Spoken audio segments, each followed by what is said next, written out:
ফের জেলে গেলেন অনিন্দ চট্টোপাধ্যায় ও তাঁর দুই সঙ্গী। জামিন খারিজ, তোলাবাজির অভিযোগে ধৃত তৃণমূল কাউন্সিলর সহ ৩ জনের। বিচারপতির স্পষ্ট মন্তব্য, অনিন্দ চট্টোপাধ্যায় একজন জনপ্রতিনিধি, তার উচিত ছিল এমন কোনো কাজ না করা যা তাঁর পদকে মানায় না।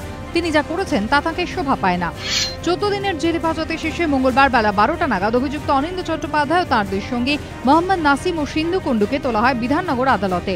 জামিনের আবেদন করে ধৃতদের আইনজীবী বলেন, 14 দিনের জেল হেফাজতে থাকাকালীন তদন্তের কোনো অগ্রগতি হয়নি। ধৃতদের হেফাজতে ছাড়া তো দূরের কথা, জেলে গিয়ে একবারও জেরা করেনি পুলিশ। পাশাপাশি এফআইআর এ ত্রুটি আছে বলেও দাবি করেন তিনি।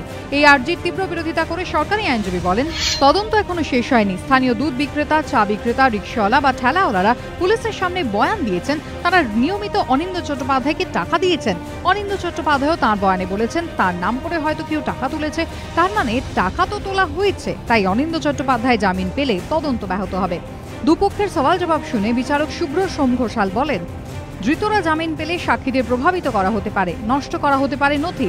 এরপরে 3 জনের জামিনের আবেদন খারিজ করে দেন তিনি। শুনানি চলাকালীন আদালতের লকআপে ছিলেন ধৃত অনিন্দ চট্টোপাধ্যায় ও তাঁর দুই সঙ্গী। লকআপে আগাগোড়া বসেছিলেন অনিন্দ। একবার তাঁকে হাতজোড় করে দাঁড়িয়ে থাকতে দেখা যায়। আগামী 9 আগস্ট ফের আদালতে তোলা হবে 3 জনকে। প্রকাশ সিনহার রিপোর্ট, এবিপি আনন্দ, কলকাতা।